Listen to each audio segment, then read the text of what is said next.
So for those of you that follow us on here, you know that my daughter Autumn, who's 16 years old, is battling a rare terminal illness called Juvenile Huntington's disease. Juvenile Huntington's disease is a progressive brain disease. There's no cure, nor current treatment to stop or slow the progression of the disease, and life expectancy for someone with juvenile Huntington's disease is around 10 to 15 years after symptoms begin. Autumn started showing symptoms when she was around 9 years old, and she was diagnosed with JHD when she was 11.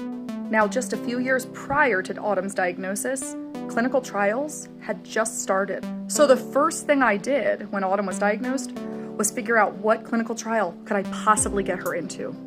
And unfortunately, the answer was none of them.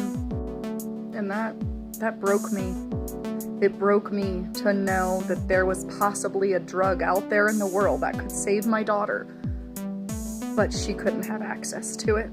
And it's just not fair. I mean, juvenile Huntington's disease progresses up to 5 times faster in kids than it does in adults with the disease. I was grieving anticipatory grief for my daughter. I was angry at the pharmaceutical companies. I was a mess. And it was all I could focus on. It was all I could think about. This went on for over a year.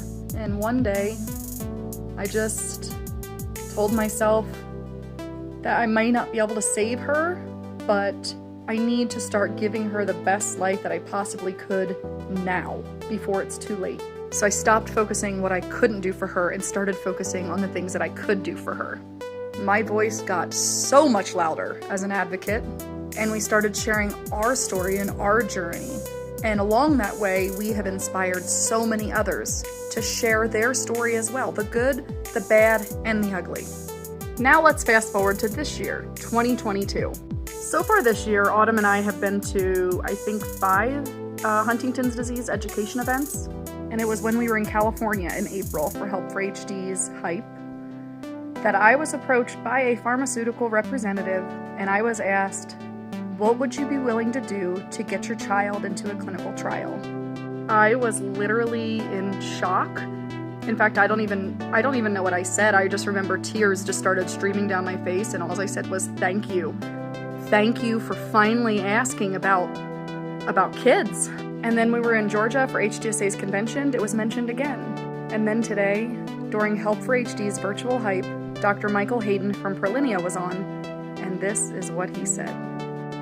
Juvenile Huntington disease, we're of course very interested in that community and want to make drugs available for that community. And the best part?